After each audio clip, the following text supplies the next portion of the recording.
Before we begin this absolutely incredible story that happened at 30,000 feet in the air, actually, let me correct that. This story started on the ground, but its implications reached far higher than any aircraft could ever fly. I need you to do me a huge favor. Hit that subscribe button right now because what you're about to hear will completely change the way you look at every single person you pass in an airport. And trust me, you're going to want to be here for the next story because they just keep getting better. Also slam that like button because this story deserves to be heard by everyone. And make sure you comment down below about a time when someone surprised you with knowledge or skills you never expected them to have. Because this story is all about assumptions, prejudice, and the dangerous game we play when we judge people based on what they do for a living rather than who they actually are. And I'm telling you right now, this one is going to hit you right in the chest. It's going to make you uncomfortable. It's going to challenge everything you think you know about success and worth and human value. And by the end of it, you're either going to be a different person or you're going to be really angry at me for holding up a mirror to parts of yourself you'd rather not examine. But either way, you need to hear this. We all need to hear this. Because the world Rosa Martinez and Marcus Devereaux inhabited is the same world we all live in, and the lessons they learned are lessons every single one of us desperately needs to internalize. Marcus Devereaux was the kind of man who wore his success like a tailored suit, perfectly fitted, impossible to ignore, and designed to communicate status before he ever opened his mouth. And I want you to really understand Marcus because he's not a villain. He's not some cartoon evil executive. He's actually someone you probably know, someone you might work with, someone you might be related to, someone who might be staring back at you from the mirror if you're being really honest with yourself. At 42 years old, he'd climbed the corporate ladder of Skyward Airlines with the determination of someone who believed the view from the top was his birthright. And to be fair, he'd earned it through late nights, strategic decisions, and a ruthless efficiency that had transformed struggling regional routes into profitable ventures. He'd sacrificed relationships and health and peace of mind to get where he was, and he told himself that sacrifice was noble, that it meant something, that the corner office and the executive parking space and the salary that made his college friends quietly resent their own career choices were proof that he'd made the right decision. He was Senior Vice President of Operations, a title that came with a corner office on the 14th floor of Skyward's headquarters in Chicago, a title that made people stand up straighter when he entered a room, a title that he'd worked 15 years to achieve and that he protected with the ferocity of someone who knew how quickly it could all disappear. Because corporate America is a gladiatorial arena where one bad quarter or one wrong decision or one shift in leadership can send you tumbling back down the ladder you spent your whole adult life climbing. Marcus traveled constantly, logging over 200 flights per year, spending more nights in hotel rooms than in his own bed.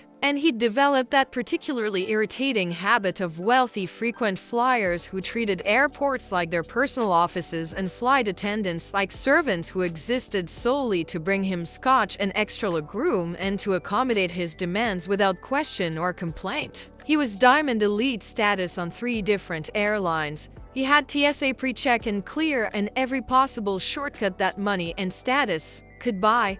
He moved through airports with the aggressive purposefulness of someone who believed the world should part for him like the Red Sea, and mostly it did, because money and status actually do open doors and create pathways that regular people don't have access to. And Marcus had convinced himself that this was meritocracy in action, that he deserved these privileges because he'd earned them through hard work and intelligence, never stopping to examine how much of his success was actually due to being born white and male and middle class in a country that still heavily rewards those particular accidents of birth. His 7-year-old son, Tyler, was a different story entirely. A sensitive kid who'd inherited his mother's anxiety rather than his father's bulletproof confidence, and Marcus honestly didn't know what to do with a child who got nervous about things that seemed so routine, so manageable, so completely under control. Because Marcus had spent his entire life believing that feelings were obstacles to be overcome through logic and willpower, that emotions were weaknesses to be suppressed rather than signals to be heeded, and he was passing that toxic philosophy onto his son without even realizing it, creating another generation of emotionally stunted men who would struggle to connect with their own hearts and the hearts of others. The divorce from Jennifer had been finalized 8 months earlier, one of those modern dissolutions where lawyers communicate through emails and assets are divided with spreadsheet precision, and two people who once promised to love each other forever now coordinate custody exchanges in parking lots to avoid having to speak face to face. And if you ask Marcus what went wrong, he'd tell you it was complicated, that they grew apart, that she wanted things he couldn't give her. But if you ask Jennifer, she'd tell you that Marcus had chosen his career over his family every single time a choice presented itself, that he'd miss birthdays and anniversaries and Tyler's first words and first steps because there was always a meeting or a crisis or an opportunity that demanded his attention. That living with Marcus was like living with a ghost who occasionally manifested to criticize or correct but never to truly connect, and she'd finally realized that she'd rather be alone than lonely in a marriage. That Tyler deserved to see what a full human life looked like rather than learning that love meant being perpetually second priority to someone's professional ambitions. Marcus told himself that Jennifer was being unfair, that she knew who he was when she married him, that his work provided the lifestyle they enjoyed, that he was doing his best. But deep down, in those 3 a.m. moments when he couldn't sleep and the hotel room felt like a cage and his achievements felt hollow and meaningless, he knew she was right, knew he'd failed as a husband and was failing as a father, knew that Tyler was growing up with a father who was physically present but emotionally absent, and that knowledge sat in his chest like a stone, heavy and cold and impossible to dislodge. It was a Tuesday morning in March when everything changed. One of those crisp early spring days when the sky is so blue it almost hurts to look at. When the air still has that winter bite but the sun is warm on your face and you can feel the world waking up from its frozen sleep, and Marcus was rushing through Denver International Airport with Tyler's small hand gripped tightly in his own, moving with the aggressive purposefulness of someone who believed the world should part for him because they were running late.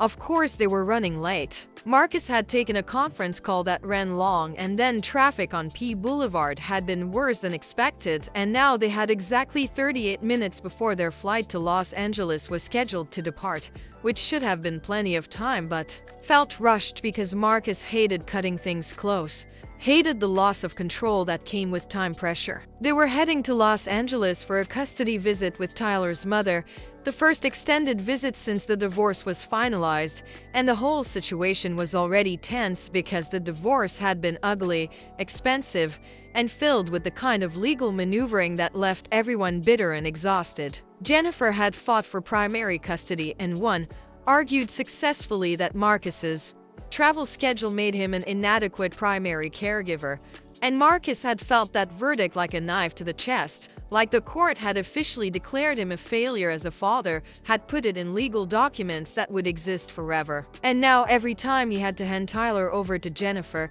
he felt that failure all over again, fresh and sharp and humiliating. Tyler had been unusually quiet that morning, which Marcus had initially appreciated because he had emails to answer and calls to return, his mind still half in the conference call he'd just finished, still processing the news that their Atlanta hub was underperforming and the board was asking questions about profitability and there were rumors of restructuring that could threaten his position.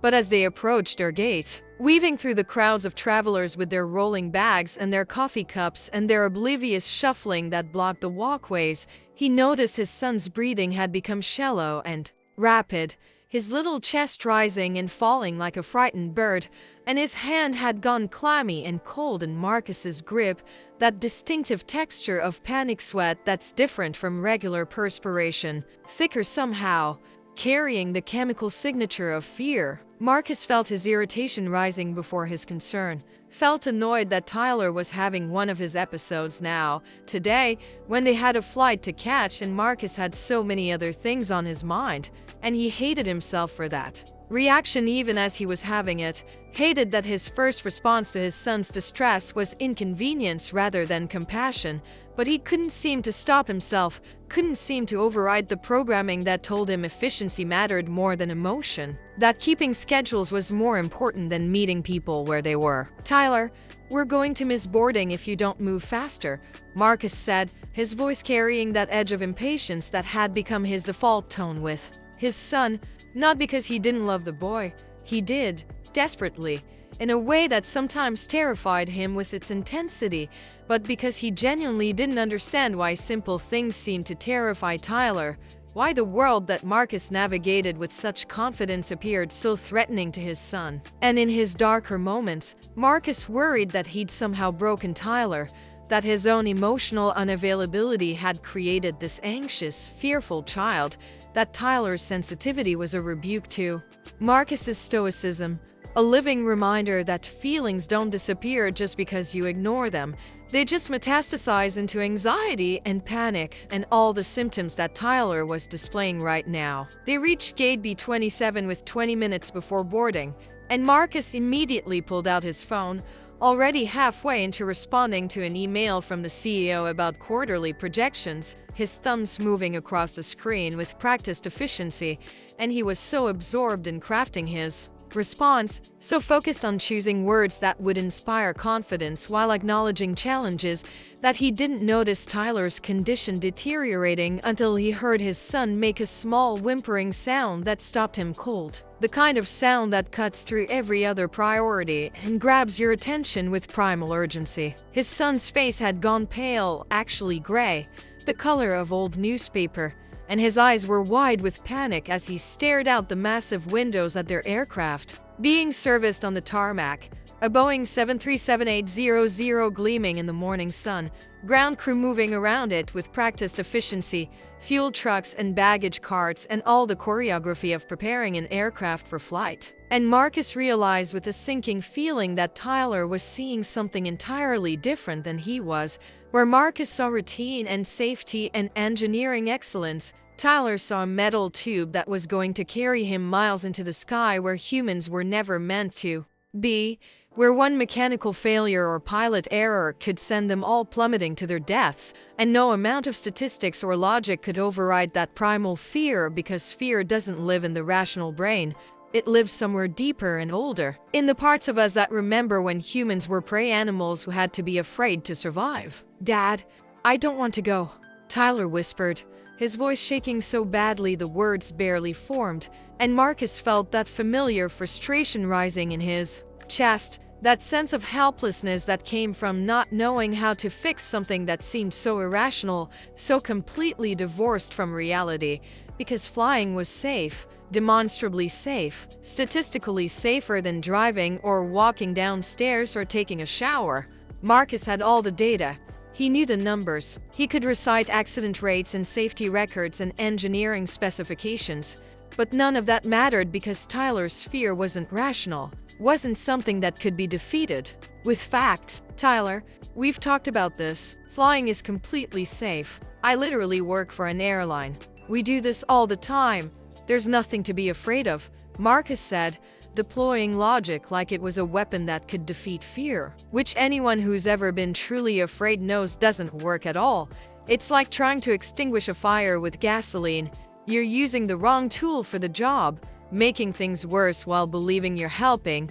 But Marcus was an operations man, a numbers man, someone who believed that data and statistics should override emotion every single time, because emotions were messy and unpredictable and inefficient, while numbers were clean and clear and could be managed and controlled. "I know it's safe in my brain, Dad, but my body doesn't believe it. My body thinks we're going to die," Tyler said, and Marcus was struck by how articulate his son was even in the midst of panic, how clearly he could identify the disconnect between intellectual knowledge and visceral fear, which was more emotional intelligence than Marcus had possessed at 7 or 17 or even 27. and he felt a flash of pride mixed with his frustration. Pride that his son was so much more in touch with his internal world than Marcus had ever been. But also frustration that he didn't know how to help, didn't have the tools or the training or the instincts to meet Tyler where he was. But Tyler wasn't listening, or more accurately, he was too deep in his own panic to hear anything his father was saying. His breathing getting faster and faster, moving from rapid to hyperventilating, his hands trembling as he gripped the straps of his backpack like they were the only things anchoring him to reality.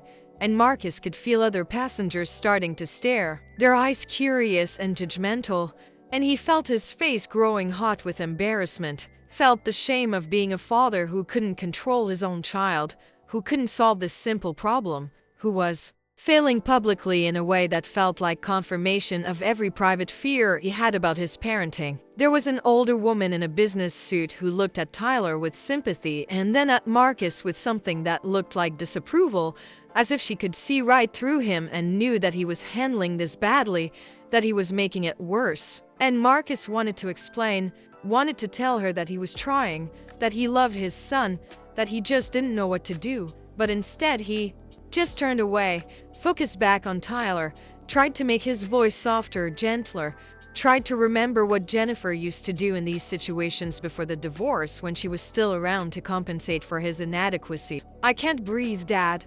I can't breathe," Tyler gasped, and Marcus recognized the early signs of a full-blown panic attack, something that had happened twice before.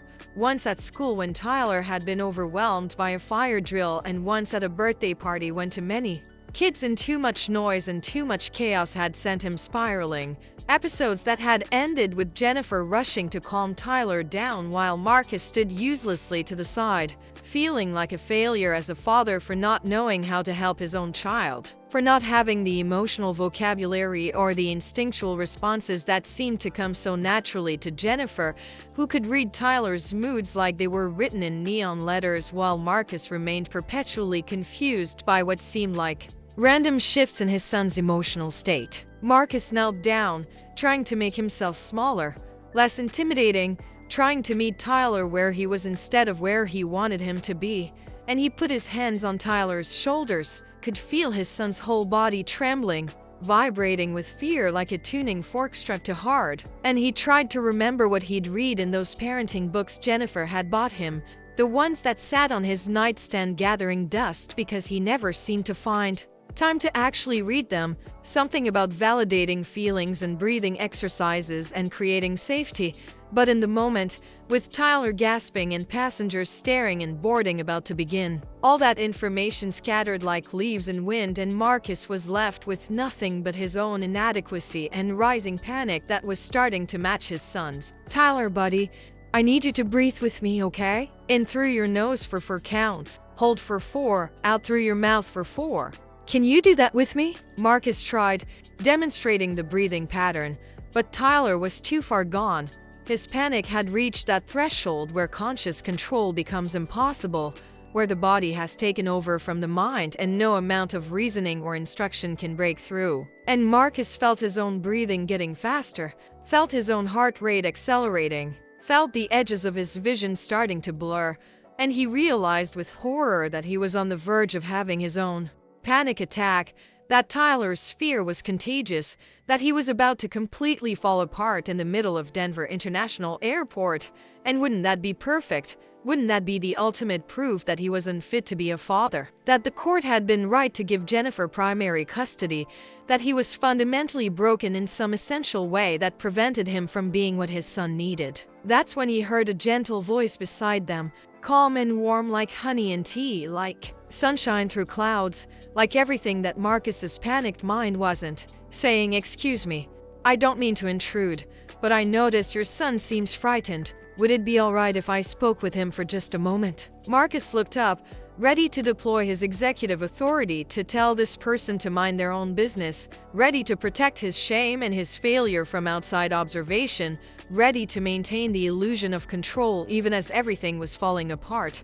But he stopped when he actually saw who was speaking. And I want you to really picture this moment, because this is where everything changes, where all of Marcus's assumptions and prejudices and carefully constructed worldview starts to crack and crumble. She was a middle-aged black woman, probably in her late 50s, with silver threading through her black hair that was pulled back in a practical ponytail, with warm brown eyes that held both kindness and something else, something that looked like recognition, like she'd seen this exact situation before and knew exactly what it needed. Wearing the navy blue uniform of airport janitorial services, her name tag identifying her as Rosa Martinez, and she was holding a cleaning cart with supplies visible in the side pouches, spray bottles and paper towels and trash bags, clearly in the middle of her shift maintaining the terminal, making the airport clean and functional for travelers like Marcus who probably never notice her work unless something wasn't done to their satisfaction. Marcus's first instinct was dismissive, actually worse than dismissive. It was disdainful. Because what could an airport cleaner possibly know about childhood anxiety or flying or anything that would help in this situation? This woman probably didn't even have a college degree, probably had never traveled beyond basic economy, probably had no understanding of the complexities of parenting or child psychology or any of the topics that Marcus had at least read about, even if he didn't know how to apply them. And he was about to say no.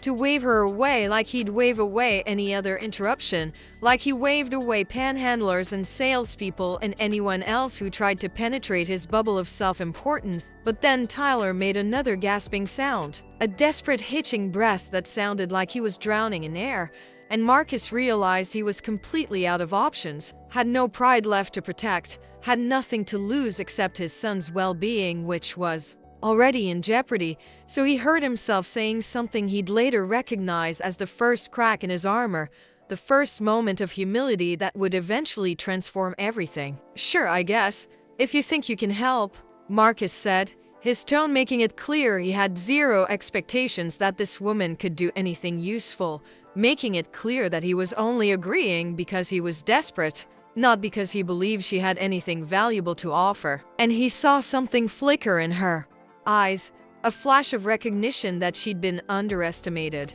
that this wasn't the first time someone had judged her based on her uniform and her job, that she'd been receiving this particular flavor of disrespect for years now and had learned to swallow it down and keep moving. But she just smiled, this small knowing smile that Marcus would later realize was grace under pressure, was dignity in the face of prejudice, was the kind of strength that comes from knowing your own worth regardless of whether anyone else recognizes it.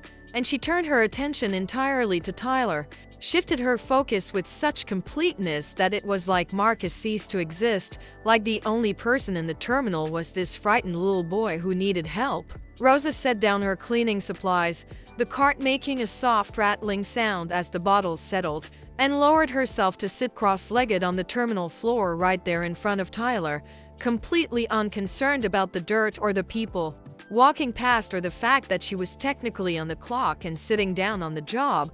And Marcus was actually shocked by this because he'd never seen a service worker just sit down like that, as if the rules didn't apply to her, as if her human need to connect with a frightened child superseded the expectations of her employer and her role. And there was something almost revolutionary about it, this refusal to let her job title dictate her actions, this insistence that being a cleaner didn't mean she couldn't also be a helper, a teacher, a source of comfort. The terminal floor was probably dirty, had probably been walked on by thousands of people, covered in invisible layers of germs and grime that would make most people hesitate. But Rosa sat down without a second thought, arranged her legs into a comfortable position, and smiled up at Tyler with such warmth, such genuine care, that Marcus felt something shift in his chest, felt his defenses lowering just a fraction, felt himself actually curious about what this woman was going to do. "Hey there, sweetheart. My name is Rosa. What's your name?" she asked Tyler, her voice so gentle it was almost musical, carrying that particular cadence that suggested English might not be her first language, but she'd mastered it completely, made it her own, gave it a warmth and rhythm that native speakers often lack. And Tyler, despite his panic, despite his gasping breaths and his trembling hands, despite everything that was happening in his body and his brain, managed to whisper Tyler through his, drawn to her warmth like a plant turning toward the sun. Tyler, that's a strong name. I like it. It means maker of tiles or doorkeeper. Did you know that? It's a name that means someone who builds things or protects things. And I can tell just by looking at you that you're both of those things, a builder and a protector, even when you're scared, especially when you're scared, Rosa said, and Marcus was struck by how she'd taken a simple exchange of names and turned it into something meaningful, had given Tyler a story about himself that was about strength rather than weakness, had reframed his identity in a way that honored his fear rather than trying to dismiss it. And Marcus realized he was learning something, watching something he'd never seen before, a masterclass in emotional intelligence happening right there on the terminal floor. Now, Tyler, I want you to know that what you're feeling right now is completely real and completely valid. Being afraid is nothing to be ashamed of, okay? Some of the bravest people I've ever met were also the most afraid. The difference is they learned to be brave anyway. They learned that being brave doesn't mean not being scared. It means being scared and doing the thing anyway. Does that make sense? Rosa said, and Tyler nodded, his breathing still rapid but starting to slow just a fraction, his attention captured by this woman who was treating his fear like it mattered, like it was important, like it deserved respect rather than dismissal. I'm really scared of the plane, Tyler admitted, his voice small but clearer now, and Rosa nodded like this was the most reasonable thing in the world. Of course you are, sweetheart. Planes are big and loud and they take us up into the sky where humans aren't supposed to be. And your brain, that wonderful, beautiful brain of yours, it's doing its job. It's trying to protect you. It's saying, hey, this seems dangerous. Maybe we should be careful. And that's actually a good thing. That means your brain is working exactly like it's supposed to. It means you're smart and aware and connected to your instincts. The problem is just that your brain doesn't have all the information yet. It doesn't know what I know, what I'm going to tell you. And once you have that information, your brain is going to relax a little bit. It's still going to be alert, still going to be paying attention, but it won't be quite so scared, okay? Marcus found himself leaning forward, drawn into Rosa's explanation despite himself, despite his skepticism, despite his prejudice, because there was something in her tone, some kind of authority or wisdom that didn't match her position. That suggested she knew what she was talking about in a way that went beyond platitudes or generic reassurance. Now, Tyler, I'm going to tell you something that's going to sound strange, but I want you to trust me. Can you do that? Rosa asked, and Tyler nodded, his eyes locked on hers like she was throwing him a lifeline in stormy seas, like she was the only solid thing in a world that had become untethered and terrifying. The airplane you're about to get on, that big beautiful machine sitting right out there, Rosa gestured toward the window where their 737 sat gleaming in the sun. It wants to fly. It was designed to fly. Every single part of it from the nose to the tail is engineered specifically to be safer in the air than we are standing here on the ground. And do you know why? Rosa asked, and Tyler shook his head, his breathing continuing to slow, his body starting to unclench just slightly, opening up to possibility, to hope, to the idea that maybe this terrifying thing wasn't quite as terrifying as his brain was telling him it was. Because flying is actually the safest way to travel that humans have ever invented. Safer than cars, safer than trains, safer than boats, safer even than walking down the street. In fact, statistically, the drive to the airport is the most dangerous part of your journey, and you already made it through that part, which means the scary part is already over and you didn't even know it, Rosa explained. And Marcus felt his eyebrows raise because this wasn't the kind of thing he expected an airport cleaner to know. These were industry statistics, the kind of data he used in presentations to investors, numbers that most people outside aviation wouldn't have access to or wouldn't understand. And he found himself actually listening now, his phone forgotten in his pocket, his attention fully captured by this woman who was somehow reaching his son in a way he'd never been able to. But what if something goes wrong? Tyler asked, his voice still shaky but stronger now, engaged in the conversation rather than drowning in panic. And Rosa nodded like this was exactly the question she'd been waiting for, like Tyler was the smartest student in class for asking it. That's a really smart question, Tyler, and I'm going to give you a really honest answer. Not a simple answer, but an honest one, because you deserve the truth, okay? Rosa said, and Tyler nodded eagerly.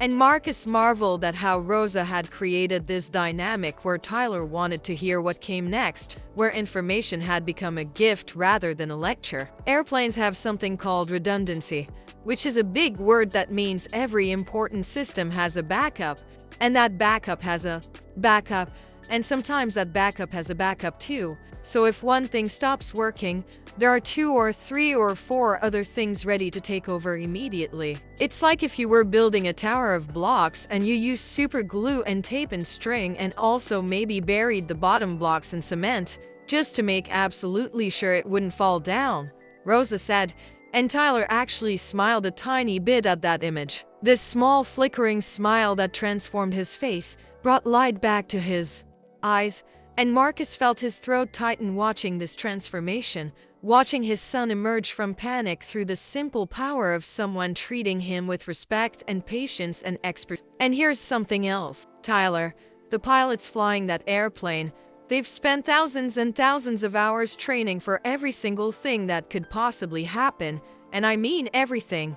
They practice engine failures and bad weather and emergency landings and all sorts of scenarios in these amazing machines called simulators that make everything feel completely real, so by the time they're flying a real airplane with real passengers, they've already successfully dealt with every emergency dozens or hundreds of times. It's like if you practiced a video game level so many times that you could beat it with your eyes closed. That's how prepared they are, Rosa continued, her explanations building on each other, creating a foundation of understanding that was solid and specific and reassuring in a way that generic platitudes could never be. And the air traffic controllers, the people who talk to the pilots and help guide the planes, they're watching every aircraft in the sky, making sure everyone has plenty of space, making sure no one gets too close, making sure everything is organized and safe. It's like having thousands of crossing guards all working together to make sure no one has an accident, Rosa added. And Tyler was nodding now, his breathing almost normal, his body relaxed against the chair, the panic that had seemed so overwhelming just minutes ago now retreating like a tide going out. Marcus noticed that Tyler's breathing had normalized completely now.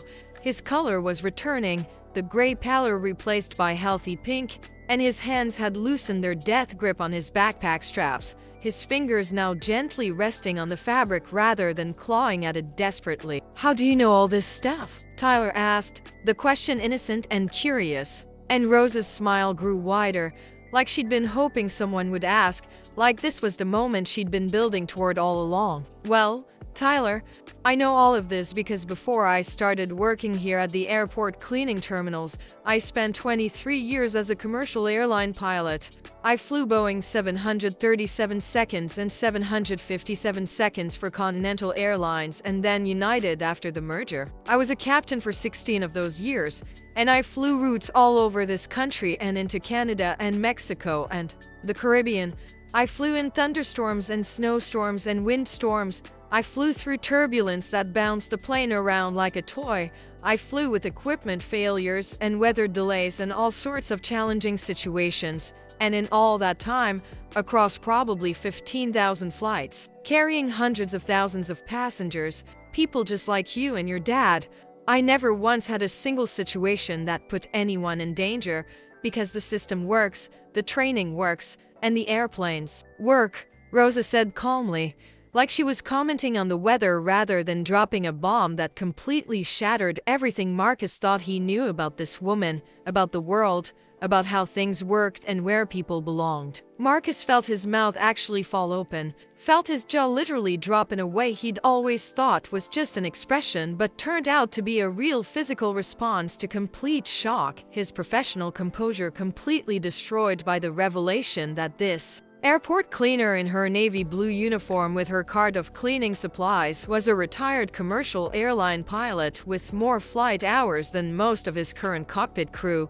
with more experience than many of the captains currently flying for Skyward Airlines, with expertise that was being wasted. Absolutely wasted. Pushing a cleaning cart through terminals while she could be training pilots or consulting on safety protocols or sharing her knowledge in any of 1,000 ways that would be more valuable than cleaning bathrooms and emptying trash cans. "You were a pilot? A captain?" Marcus stammered, his executive voice stripped away to reveal genuine shock. The carefully cultivated authority he'd spent years developing suddenly gone, leaving him just a man confronted with evidence that his worldview was fundamentally flawed. And Rosa turned to look at him for the first time since she'd started talking to Tyler, really look at him, and her expression was knowing, amused, and just a little bit sad, like she'd seen this reaction before, like she could predict every thought going through his head because she'd watched countless people have the same realization over the past 5 years. "Yes, sir. Flew my last commercial flight in December 2019, took an early retirement package when the company was downsizing after the merger. You know how it goes in this industry. Always consolidating, always cutting costs, always pushing out the senior pilots because we're expensive. Our salaries and our pensions and our benefits, and they can hire 3 young pilots fresh out of flight school for what they were paying me. Never mind that I had experience they didn't, that I'd handled situations they'd only seen in simulators, that I knew the routes and the aircraft and the procedures with a depth that only comes from decades of actual flying," Rosa explained, and there was no bitterness in her voice, just matter-of-fact acceptance, which somehow made it worse, made Marcus more ashamed of the industry he worked in, of the decisions he'd probably participated in or at least benefited from, because he knew exactly what she was talking about, had sat in meetings where executives discussed pilot costs like they were talking about office supplies, where senior captains were treated as expensive liabilities rather than valuable assets. "My pension wasn't quite what I'd hoped it would be after all those years. The fund had been mismanaged during the financial crisis. Took losses that it never fully recovered from. So what I thought would be enough to live on comfortably turned out to be just barely enough to pay my mortgage, and I realized I was going to need supplemental income. So I picked up this job to make ends meet and, honestly, because I miss being around airplanes, even if it meant cleaning the terminals instead of flying through the sky, there's something about being in an airport, hearing the jet engines, smelling that particular combination of jet fuel and coffee and humanity. It's in my blood. I can't stay away. So if I can't fly, at least I can be close to the flying.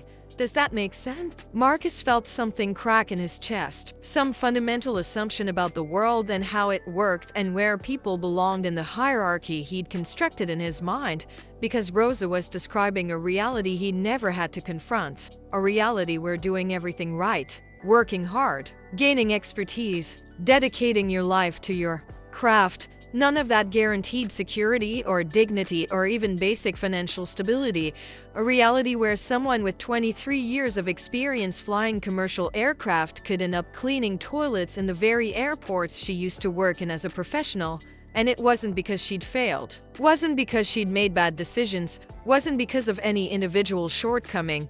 It was because systems failed people, because companies prioritized short-term profits over long-term loyalty, because pensions were mismanaged and promises were broken and the social contract that said hard work equals security had been revealed as a lie, and Marcus had benefited from that lie, had built his career on the backs of people like Rosa who were pushed out to make room for cheaper alternatives, and he'd never once questioned it, never once wondered about the human cost of the efficiencies he was so proud of achieving. "I don't understand. You're a pilot, a captain. Why are you cleaning airports?" Marcus asked, and he immediately regretted the question because he could hear how it sounded, how it implied that cleaning was beneath her, which implied that cleaners were beneath pilots, which implied the whole ugly pyramid of status and worth that he'd been climbing his entire career. The pyramid that put executives like him at the top and service workers like Rosa at the bottom, and he'd never questioned that structure, never wondered if maybe it was wrong, maybe it was cruel. Maybe it was a lie we tell ourselves to justify inequality. Because bills don't pay themselves, and pension funds don't always deliver what they promise, and because honest work is honest work regardless of what color uniform you're wearing when you do it. There's no shame in cleaning. Someone has to do it. Might as well be me. I'm good at it. I'm thorough. I take pride in it. And I interact with people. Get to help folks like your son here. Get to be part of people's travel stories even if they don't know it. Every clean bathroom and every emptied trash can and every polished floor is part of making someone's journey better. And that matters. Maybe it doesn't matter as much as flying them.